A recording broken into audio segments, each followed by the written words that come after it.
Hey friends, do you ever feel like this world has just gotten so polarized and we don't know what to do with our politically and religiously charged climate? Well, here is a thought for the week.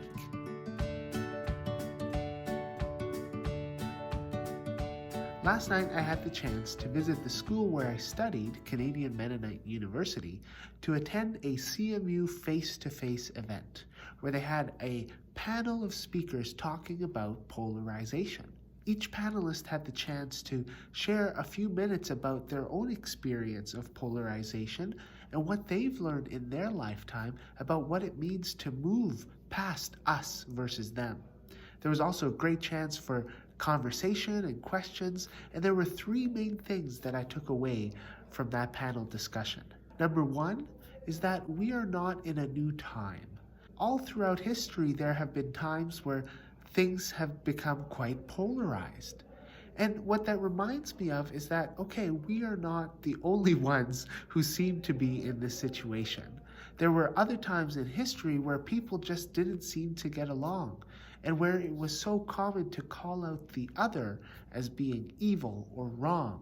That doesn't mean we're off the hook, but that just reminds us that when we experience polarization, that it's normal, it's human, and it just is what happens because sometimes we're just very passionate about what we believe in. The second thing that I learned from the CMU face-to-face event is that polarization is not about the presence of differences, but the absence of understanding. Differences exist all the time, everywhere, on little things that are insignificant and huge things that are really important to our lives. And the problem is not that differences exist. Differences can actually be a really good thing. The problem is when we lack understanding of one another.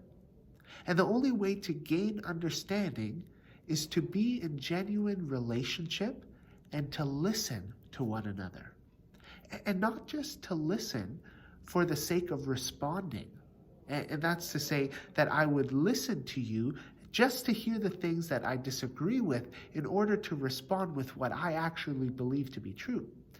But to listen to genuinely understand where somebody else is coming from. If we want to move past polarization, we need to move towards understanding. And that's one of the things that is so challenging for us to do. Now, the third and final thing that I took away from this panel discussion is that depolarization can only start with us.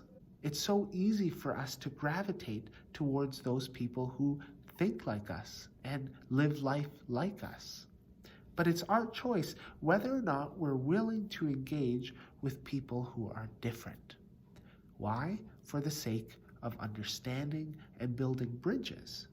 This event at CMU has given me a lot of hope that we can learn from those who came before us, who have been in similar situations, but also that polarization isn't inevitable, but that there is another way, and that if we humble ourselves and decide that we're going to enter into genuine relationship with people who are different from us, then we can come to the point of understanding each other. And once we understand each other, then we can build bridges and build relationships that bring us together rather than separate us between us and them. I hope you too will find the hope of depolarization in a culture that seems to be so divided. And as you go into the rest of your day and your week, may the peace of Christ be with you.